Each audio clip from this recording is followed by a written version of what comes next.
আমাদের যে ভেক্টর রাশি বলতে আমরা কি বুঝি? আমরা জানি যে যে সকল ভৌত রাশিকে সম্পূর্ণরূপে প্রকাশ করার জন্য তোমার মান ও দিক উভয়ের প্রয়োজন হয়, তাদের কি বলা হয়? ভেক্টর রাশি। যেমন তোমার সরণ, বেগ, বল এসব রাশি প্রকাশ করার জন্য তোমার মান এবং দিক উভয়ের প্রয়োজন হয়, তাদেরকে বলা হয় ভেক্টর রাশি। আবার আমাদের আরেকটা রাশি আছে, সেটা হচ্ছে স্কেলার রাশি। স্কেলার রাশি হচ্ছে যে সকল রাশি প্রকাশের জন্য শুধুমাত্র মানের প্রয়োজন হয়, কোনো দিকের প্রয়োজন হয় না, তাদেরকে আমরা বলি স্কেলার রাশি। যেমন ভর, দৈর্ঘ্য, দ্রুতি, কাজ এগুলো হচ্ছে স্কেলার রাশি। তাহলে এট ফার্স্ট আমাদের, যেহেতু আমরা ভেক্টর সম্বন্ধে মোটামুটি আমাদের 9, 10 হায়ার ম্যাথে কিছু আইডিয়া আছে, আমরা ভেক্টর রাশিটাকে কিভাবে প্রকাশ করি আগে আমরা জানি একটু। আমরা ভেক্টর রাশিকে সাধারণত আমরা দুই ভাবে প্রকাশ করতে পারি। একটা হচ্ছে অক্ষর দ্বারা, আর আরেকটা হচ্ছে তোমার যেটাকে বলি আমরা একটা অক্ষর দ্বারা, আরেকটা হচ্ছে সরল রেখা দ্বারা। অক্ষর দ্বারা বলতে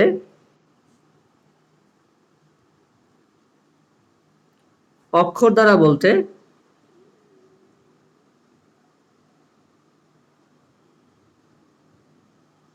অক্ষর দ্বারা বলতে আমরা, যেমন ধরো একটা ভেক্টর, ধরো একটা লেটার এ, অক্ষর দ্বারা আমরা এইভাবে প্রকাশ করতে পারি একটা ভেক্টরকে, একটা তীর চিহ্ন দ্বারা উপরে, বা যদি এইভাবে প্রকাশ করতে পারি নিচে দাগ দিয়ে, অথবা আমরা প্রকাশ করতে পারি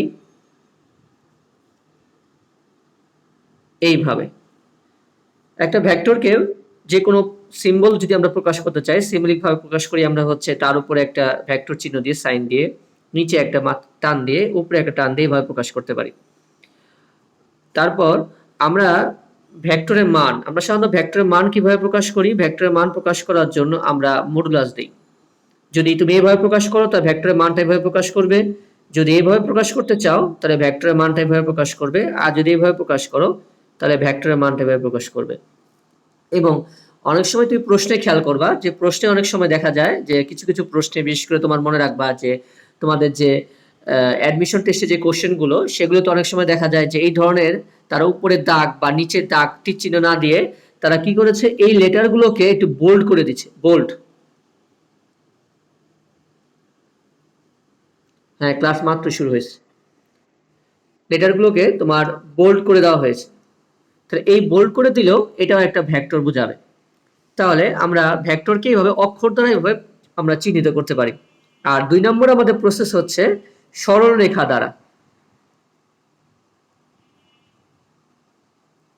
তাহলে সরল রেখা দ্বারা আমরা কিভাবে প্রকাশ করতে পারি?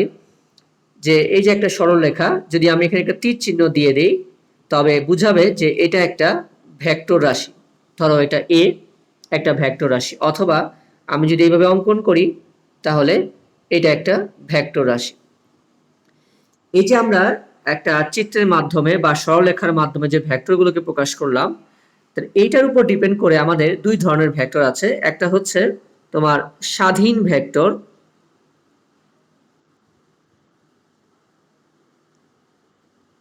স্বাধীন ভেক্টরটা কি? স্বাধীন ভেক্টরটা হচ্ছে যে তোমাকে একটা সরি, একটা ভেক্টরকে প্রকাশ করার জন্য বা ড্র করার জন্য, যেমন তোমাকে যদি বলি যে তুমি একটা এ ভেক্টর অঙ্কন করো, এ ভেক্টর, তাহলে এ ভেক্টরের যদি মান ও দিক ঠিক রাখো তবে তুমি একটা এ ভেক্টরকে এইভাবে প্রকাশ করতে পারো, এটাও একটা এ ভেক্টর।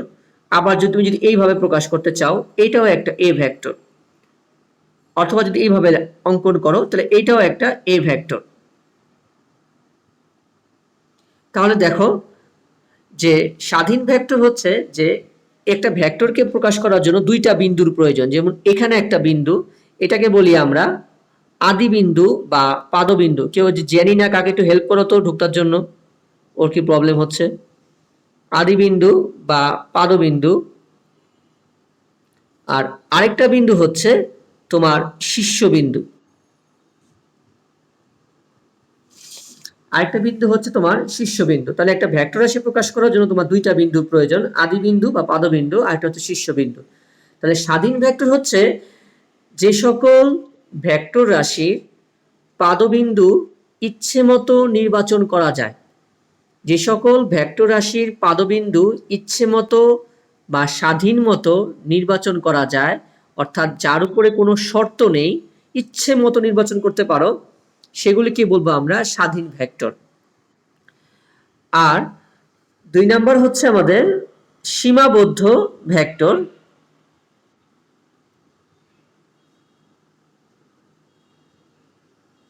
সীমাবদ্ধ ভেক্টর হচ্ছে যে সকল ভেক্টর রাশির পাদবিন্দু নির্দিষ্ট বা তোমাকে নির্বাচন করে দেওয়া হয়, যে সকল ভেক্টরের পাদবিন্দু নির্দিষ্ট বা তোমাকে নির্বাচন করে দেওয়া হয়, সেই সকল ভেক্টরকে বলা হয় সীমাবদ্ধ ভেক্টর।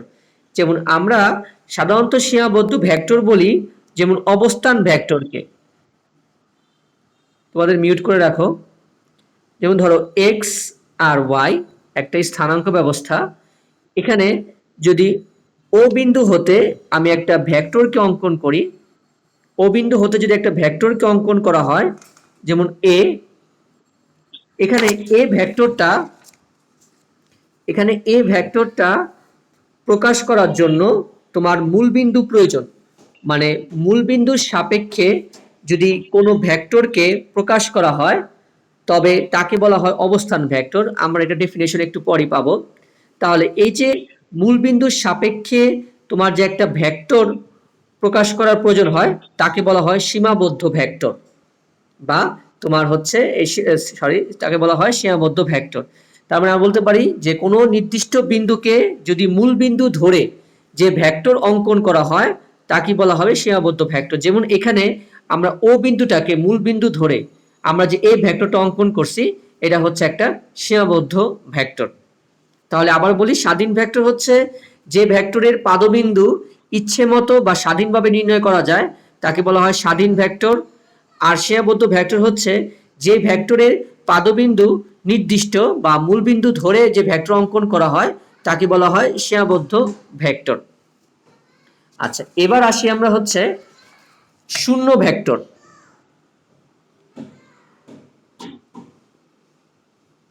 শূন্য ভেক্টর, শূন্য ভেক্টরটা কি? ধরো জাস্ট আমি এক্সাম্পল হিসেবে বলি, ধরো একটা রশ্মি, ধরো এ বি একটা রশ্মি, এই রশ্মির এক প্রান্তে একজন ব্যক্তি এফ বলে টানতেছে, আর আরেকজন ব্যক্তি অপর প্রান্তে ঠিক তার বিপরীত দিকে একই বলে টানতেছে। দুইজন ব্যক্তি বিপরীত দিক থেকে একই বলে দুই দিক থেকে টানছে। তাহলে এই রশ্মিটার উপরে আসলে নেট বা যেটাকে বলি আমরা লব্ধি কোনো বল ক্রিয়া করে না, কারণ এই রশ্মির দুই প্রান্তে একই পরিমাণ বল বিপরীত দিক থেকে টানা হচ্ছে, একই পরিমাণ বল দ্বারা একই সময়ে বিপরীত দিক থেকে টানা হচ্ছে।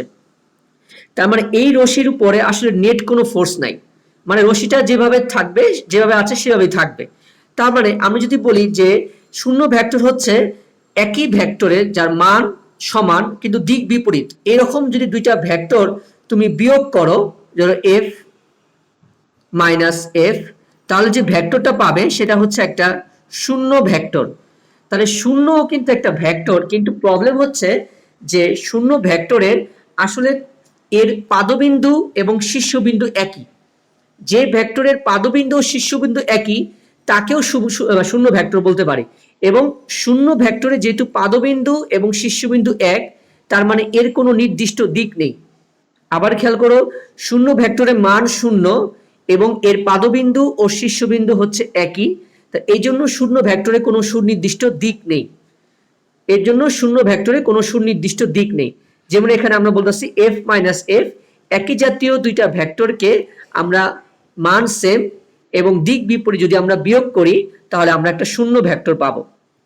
শূন্য ভেক্টরের দিক সুনির্দিষ্ট নয়। এরপর আসি আমরা হচ্ছে একক ভেক্টর। আচ্ছা, একক ভেক্টরটা কি? একক ভেক্টরকে প্রকাশ করা হয় ছোট হাতের অক্ষর দ্বারা। ছোট হাতের অক্ষর বলতে যেমন এ এবং তার উপর একটা ক্যাপ চিহ্ন দেওয়া হয় বা টুপি চিহ্ন। একটা ছোট হাতের অক্ষর, যে কোনো অ্যালফাবেটের ছোট হাতের অক্ষর দিয়ে তুমি প্রকাশ করবা এবং তার উপরে ক্যাপ বা টুপি চিহ্ন দিবা, সেটা নির্দেশ করবে একটা একক ভেক্টর। তাহলে তুমি কার একক ভেক্টর বের করবা? মনে করো এ একটা ভেক্টর, মনে করো এ একটা ভেক্টর, এবং তুমি যে ভেক্টর রাশিটা নিলা সেই ভেক্টর রাশিটা মান শূন্য হতে পারবে না। কারণ কি, আমি আগেই বলছি যে শূন্য ভেক্টরের বা যে ভেক্টরের মান শূন্য তার কোনো দিক সুনির্দিষ্ট নয়।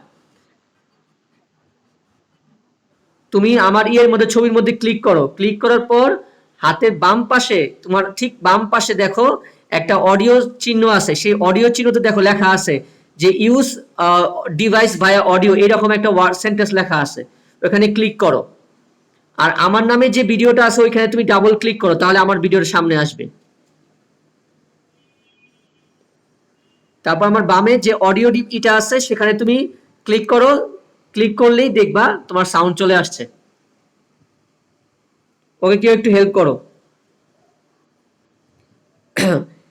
একক ভেক্টরকে, যেটা বলতেছিলাম আমরা, ধরো এ একটি ভেক্টর, এই ভেক্টরটার মান শূন্য নয়, এটার মান শূন্য হতে পারবে না, এটার মান শূন্য হতে পারবে।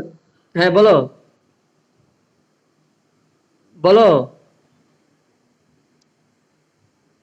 এই যে এইখানে একটা চিহ্ন দেখো, এই যে মিউট, একটা তোমার সাউন্ড বক্সের মতো মিউট একটা চিহ্ন আছে, এটাতে ক্লিক করো, এটাতে ক্লিক করলে সাউন্ড শোনা যাবে।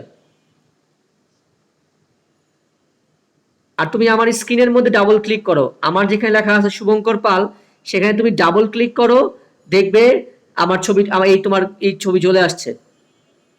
তুমি মোবাইলে স্লাইড করে ওখানে ডাবল ক্লিক করো। পারছো এবার? পারছো? আচ্ছা, তাহলে আমরা বলি যে এ একটি ভেক্টর, এই ভেক্টরটার মান নন জিরো, মানে শূন্য হতে পারবে না। তাহলে একক ভেক্টর সংজ্ঞা দেওয়ার জন্য আমরা সংজ্ঞাটা, হ্যাঁ, ওকে। একক ভেক্টরের ফার্স্ট সংজ্ঞাটা হচ্ছে, দুইটা সংজ্ঞা। মান শূন্য নয়, ভালো করে খেয়াল করো, মান শূন্য নয়, তোমার ভিডিওটা অফ করে রাখো প্লিজ। মান শূন্য নয় কোনো ভেক্টর রাশিকে যদি তার মান দ্বারা ভাগ করো, তবে ওই ভেক্টরের দিকে একটা একক ভেক্টর পাওয়া যাবে। আবার খেয়াল করো, মান শূন্য নয় এরূপ কোনো ভেক্টর রাশিকে যদি তার মান দ্বারা ভাগ করা হয়, তাহলে মান শূন্য নয় এরূপ একটা ভেক্টর রাশি হচ্ছে এ। এই ভেক্টর রাশিকে আমি তার মান দ্বারা ভাগ করলাম, এরকম একটা ভেক্টর রাশিকে আমি তার মান দ্বারা ভাগ করলাম, তাহলে এই ভেক্টরটার দিকে, মানে এই ভেক্টরটা যেদিকে ক্রিয়া করে তার দিকে একটা একক ভেক্টর পাওয়া যাবে, তার দিকে একটা একক ভেক্টর পাওয়া যাবে। তাহলে আবার ভালো করে সংজ্ঞাটা খেয়াল করো, মান শূন্য নয় এরূপ কোনো ভেক্টর রাশিকে যদি তার মান দ্বারা ভাগ করা হয়, তবে ওই ভেক্টরের দিকে একটি একক ভেক্টর পাওয়া যায়, তবে ওই ভেক্টরের দিকে একটি একক ভেক্টর পাওয়া যায়। তাহলে এখান থেকে আমাদের একটা কোশ্চেন ছিল, এমসিকিউ আসছিল একবার, যে একটি ভেক্টর, একটি ভেক্টর এবং একক ভেক্টরের মধ্যবর্তী কোণ কত। আমি কিন্তু সংজ্ঞায় বারবার বলতাছি, তোমার মান শূন্য নয় এরূপ কোনো ভেক্টর রাশিকে যদি তার মান দ্বারা ভাগ করা হয়, তবে ওই ভেক্টরের দিকে একটি একক ভেক্টর পাওয়া যাবে। ওই ভেক্টরের দিক মানে তোমার মূল ভেক্টরটা যেই দিক বরাবর ক্রিয়া করে ঠিক সেই দিক বরাবরই তুমি একটা একক ভেক্টর পাইবা। মূল ভেক্টরটা যেদিকে ক্রিয়া করে তুমি ঠিক সেই দিক বরাবরই একটা একক ভেক্টর পাইবা। তার মানে এখন আমার কোশ্চেনটার অ্যান্সার ছিল কি, যে একটি একক ভেক্টর ও এ ভেক্টরের মধ্যবর্তী কোণ কত। যেহেতু দুইটা ভেক্টর একই দিকে ক্রিয়া করে, তাহলে একক ভেক্টর ও মূল ভেক্টরের মধ্যবর্তী কোণ হবে 0 ডিগ্রি। সবসময় কি হবে? 0 ডিগ্রি হবে। একটি একক ভেক্টর এবং মূল ভেক্টরের মধ্যবর্তী কোণ সর্বদাই হবে 0 ডিগ্রি। আচ্ছা, এবং আরেকটা সংজ্ঞা হচ্ছে যে সকল একক ভেক্টরের মান হচ্ছে 1, সকল একক ভেক্টরের মান 1 বা 1, তাকে বলা হয় একক ভেক্টর। আচ্ছা, এবার আমরা যাব পরেরটা, সেটা হচ্ছে আয়তা, কি বলো, আবার বলো। হ্যাঁ বলো বলো।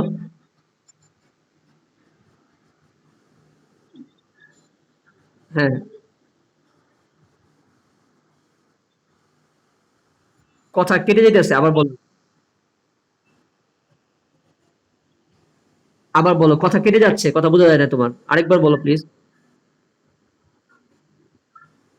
ওয়ান। হ্যাঁ।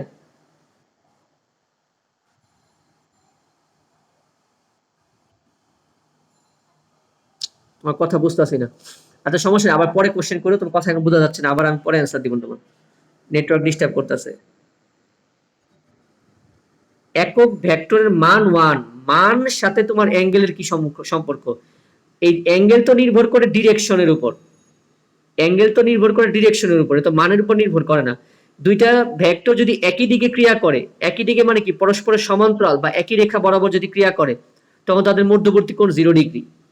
এটা তো আর তার মান ওয়ান না টু, এই মানের উপর তো আর তোমার অ্যাঙ্গেল নির্ভর করে না, অ্যাঙ্গেল নির্ভর করে ডিরেকশনের উপর, সেটা কোন দিকে ক্রিয়া করে। আচ্ছা, তাহলে পরের কোশ্চেনটা হচ্ছে আয়তাকার একক ভেক্টর। আমি কোশ্চেন করার সুযোগ দিব, একটু ওয়েট করো। ধরো এক্স ওয়াই জেড একটা ত্রিমাত্রিক স্থানাঙ্ক ব্যবস্থা। তাহলে এই ত্রিমাত্রিক স্থানাঙ্ক ব্যবস্থায় যদি এক্স অক্ষের প্রতি এক ঘর সমান, এক্স অক্ষের প্রতি এক ঘর সমান একটি একক ভেক্টর ধরা হয় আই, ওয়াই অক্ষের প্রতি এক ঘর সমান একটি একক ভেক্টর ধরা হয় জে, এবং জেড অক্ষের প্রতি এক ঘর সমান একটি একক ভেক্টর ধরা হয় কে। আবার খেয়াল করো, এক্স অক্ষের প্রতি এক ঘর সমান একটি একক ভেক্টর ধরা হয় আই, ওয়াই অক্ষের প্রতি এক ঘর সমান একটি একক ভেক্টর ধরা হয় জে, এবং জেড অক্ষের প্রতি এক ঘর সমান একটি একক ভেক্টর ধরা হয় কে। তাহলে এই যে আই, জে, কে, এই তিনটাকে বলা হয় তোমার আয়ত একক ভেক্টর। ত্রিমাত্রিক স্থানাঙ্ক ব্যবস্থায়, ভালো করে খেয়াল করো, ত্রিমাত্রিক স্থানাঙ্ক ব্যবস্থায় এক্স অক্ষের প্রতি এক ঘর সমান একটি একক ভেক্টর ধরা হয় আই, ওয়াই অক্ষের প্রতি এক ঘর সমান একটি একক ভেক্টর ধরা হয় জে, এবং জেড অক্ষের প্রতি এক ঘর সমান একটি একক ভেক্টর ধরা হয় কে। এই যে আই, জে এবং কে, এই তিনটাকে বলা হয় আয়তাকার একক ভেক্টর বা আয়ত একক ভেক্টর। এই তিনটাকে বলা হয় আই, জে ও কে, এই তিনটাকে বলা হয় আয়ত একক ভেক্টর বা আয়তাকার একক ভেক্টর। এক্স অক্ষের প্রতি এক ঘর সমান ধরা হয় একটি একক ভেক্টর আই, ওয়াই অক্ষের প্রতি এক ঘর সমান একটি একক ভেক্টর ধরা হয় জে, এবং জেড অক্ষের প্রতি এক ঘর সমান একটি একক ভেক্টর ধরা হয় কে। তাহলে এই যে আই, জে এবং কে, এই তিনটাকে বলা হয় আয়তাকার একক ভেক্টর। এই তিনটাকে বলা হয় আয়তাকার একক ভেক্টর। আচ্ছা, এরপর হচ্ছে অবস্থান ভেক্টর।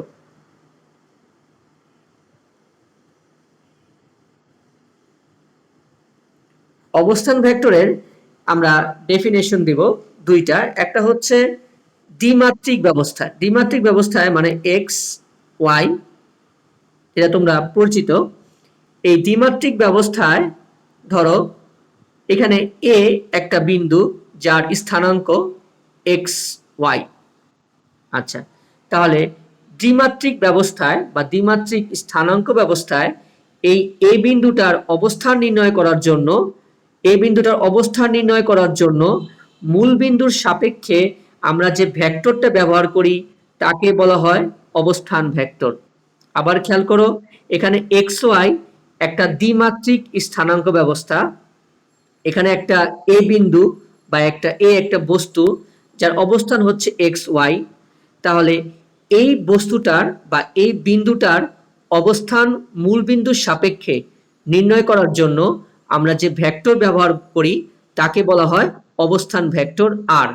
অবস্থান ভেক্টরকে সবসময় আমরা আর দ্বারা প্রকাশ করব, ছোট হাতের আর, পজিশন ভেক্টর। এটা হচ্ছে দ্বিমাত্রিক।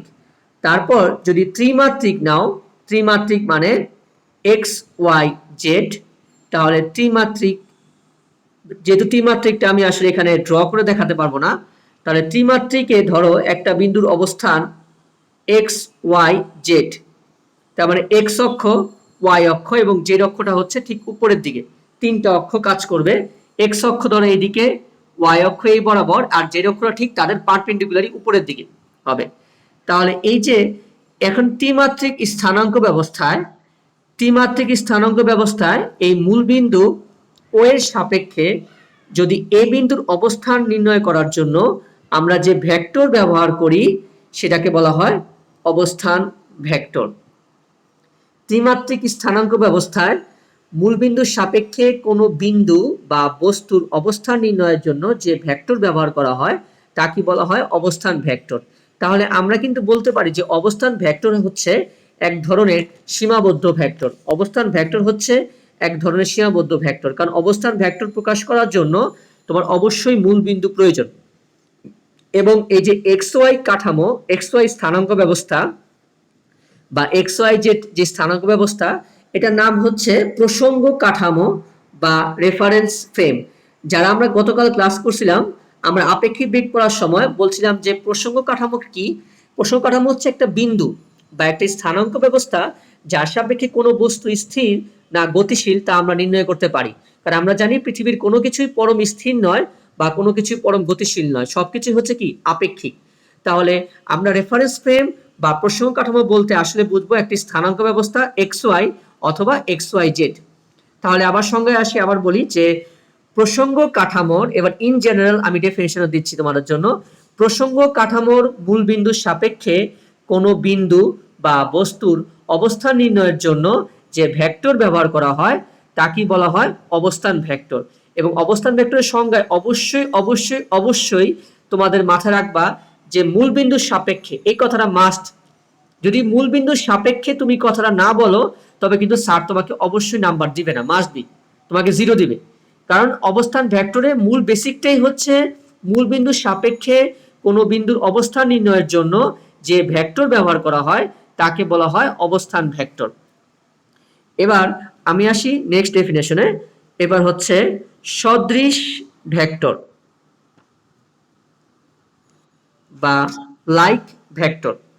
সদৃশ ভেক্টর হচ্ছে, মনে করো দুইটা ভেক্টর, একটা হচ্ছে এ আর একটা ভেক্টর হচ্ছে বি। এখানে দুইটা ভেক্টরের তোমার আমি যেভাবে প্রকাশ করছি, দুইটা ভেক্টরের মান কিন্তু সমান না। তুমি নিজে দেখতে পাচ্ছ একটা ভেক্টরের মান বড় আর একটা ভেক্টরের মান ছোট। যেহেতু একটা ভেক্টরের মান প্রকাশ করা হয় তার রেখার দৈর্ঘ্য দ্বারা, তাহলে সেই হিসাব করে আমি এই রেখার দৈর্ঘ্যটা যেহেতু বড়, এই রেখার দৈর্ঘ্য যেহেতু ছোট, তাহলে বলতে পারি যে এই দুইটা ভেক্টরের মান সমান না। কিন্তু এই দুইটা ভেক্টরের কিন্তু দিক একই। এবং আরেকটা বিষয় হচ্ছে দুইটা ভেক্টর সমজাতীয়। সমজাতীয় বলতে যেহেতু তুমি জানো যে ভেক্টর কি, বল, বেগ, ত্বরণ, সরণ, এগুলো সবই হচ্ছে ভেক্টর রাশি। তাহলে একই জাতীয় মানে হচ্ছে তোমার এই দুইটা ভেক্টরই হয় বল হবে, আইদার ফোর্স হবে, আইদার ডিসপ্লেসমেন্ট হবে, আইদার তোমার ভেলোসিটি হবে, আইদার অ্যাক্সেলারেশন হবে। দুইটা ভেক্টরই একই জাতীয় হবে। দুইটা ভেক্টর যদি বল হয় বল হবে, দুইটা ভেক্টর যদি বেগ হয় দুইটা ভেক্টর বেগ হবে। একটা বল একটা বেগ এটা সমজাতীয় না। অবশ্যই এখন আমি যে চারটা সংজ্ঞা দেব এই চারটা সংজ্ঞার মধ্যে দুইটা ভেক্টর অবশ্যই সমজাতীয় হতে হবে, মাস্ট বি। তাহলে এবার ডেফিনেশনটা বলি যে সমজাতীয় দুইটি ভেক্টরের যদি মান অসমান হয়, মানে যদি মান সমান নয় কিন্তু যদি দিক একই হয়, একই দিকে হয়, যদি একই দিকে ক্রিয়া করে তবে তাদের পরস্পরকে বলা হবে সদৃশ ভেক্টর। তাহলে সমজাতীয় অসম মানের দুইটি ভেক্টর যদি একই দিকে ক্রিয়া করে তবে তাদেরকে পরস্পর সদৃশ ভেক্টর বলে। যেমন এখানে এ ও বি তারা পরস্পর সদৃশ ভেক্টর। দুই নম্বরটা হচ্ছে বি সদৃশ। বি সদৃশ বা যেটাকে বলা হয় অসদৃশ।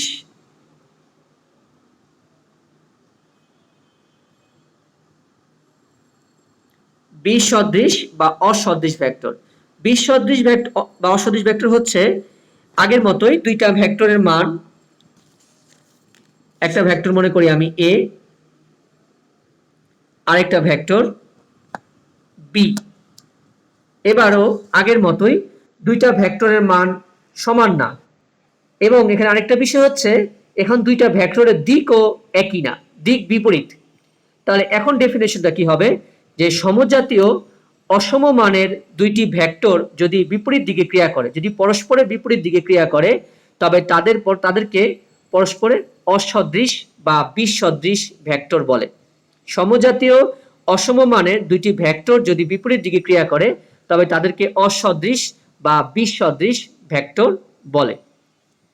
আচ্ছা, তাহলে এবার আসি নেক্সট, সেটা হচ্ছে সমান ভেক্টর। তাহলে সমান ভেক্টর হচ্ছে, এবার তুমি যে দুইটা ভেক্টর নিলে, দুইটা ভেক্টরেরই মান সমান, অর্থাৎ একটা ভেক্টর এ আরেকটা ভেক্টর এ। তাহলে দুইটা ভেক্টরের যদি মান ও দিক উভয়ই সমান হয়, অর্থাৎ তারা মানেও সমান, যদি দুইটা ভেক্টরই এ তাদের মানও সমান এবং তাদের যদি দিকও সমান হয়, তবে তাদেরকে বলবো আমরা সমান ভেক্টর। অর্থাৎ সমান ভেক্টর সংজ্ঞা হচ্ছে, সমজাতীয় দুইটি ভেক্টরের যদি মান ও দিক একই হয়, তবে তাদেরকে আমরা সমান ভেক্টর বলবো। তারপর বিপরীত বা ঋণ ভেক্টর। বিপরীত বা ঋণ ভেক্টর। তাহলে বিপরীত বা ঋণ ভেক্টরটা হচ্ছে, যদি এরকম হয় যে এ একটা ভেক্টর, আরেকটা ভেক্টর ঠিক তার বিপরীত দিকে ক্রিয়া করে, তার মানে এখানে দুইটা ভেক্টরের মান সমান, দুইটি ভেক্টরের মান সমান কিন্তু দিক পরস্পরের বিপরীত। তাহলে এই ভেক্টরটা যদি এ হয়, এই ভেক্টরটা যদি এ হয়, তাহলে এই ভেক্টরটা হবে মাইনাস এ, কারণ এর ডিরেকশন অপোজিট। প্লিজ মিউট করো নিজেদেরকে, তোমাদের ওখানে কলিং বেলের সাউন্ড শোনা যাচ্ছে।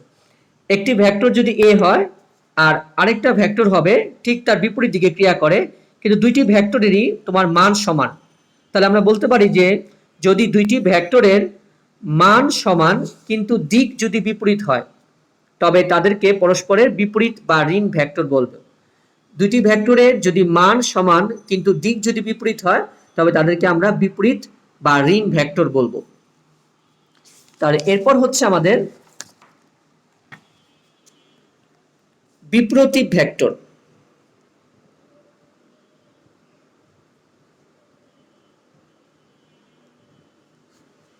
বিপ্রতীপ ভেক্টর হচ্ছে, মনে করো এ একটা ভেক্টর, যাকে আমরা প্রকাশ করলাম 5i, আর আরেকটা ভেক্টর মনে করো বি, সেটা হচ্ছে 1/5i। 1/5i। তাহলে এই যে একটা ভেক্টর হচ্ছে তোমার a = 5i, আর আরেকটা ভেক্টর হচ্ছে 1/5i। এই দুইটা ভেক্টর সমান্তরাল, এই দুইটা ভেক্টর পরস্পর সমান্তরাল হবে, কিন্তু তাদের একটির মান অপরটির বিপ্রতীপ হবে। ভালো করে খেয়াল করো, দুইটি সমান্তরাল ভেক্টরের একটির মান অপরটির বিপ্রতীপ হলে তাদেরকে বলা হয় বিপ্রতীপ ভেক্টর। ভালো করে খেয়াল করো, দুইটা ভেক্টরই সমান্তরাল হবে, একটা 5i আর একটা হচ্ছে 1/5i। তাহলে এই দুইটা ভেক্টর পরস্পর বিপ্রতীপ ভেক্টর, তারা পরস্পর সমান্তরাল এবং একটির মান অপরটি বিপ্রতীপ, মানে এটা যদি 5 হয় এটা 1/5, এটা যদি 2 হয় এটা 1/2। তাহলে এটা হচ্ছে তোমার বিপ্রতীপ ভেক্টর। তারপর হচ্ছে তোমার সমরেখ বা সমরৈখিক ভেক্টর। সমরেখ বা সমরৈখিক ভেক্টর।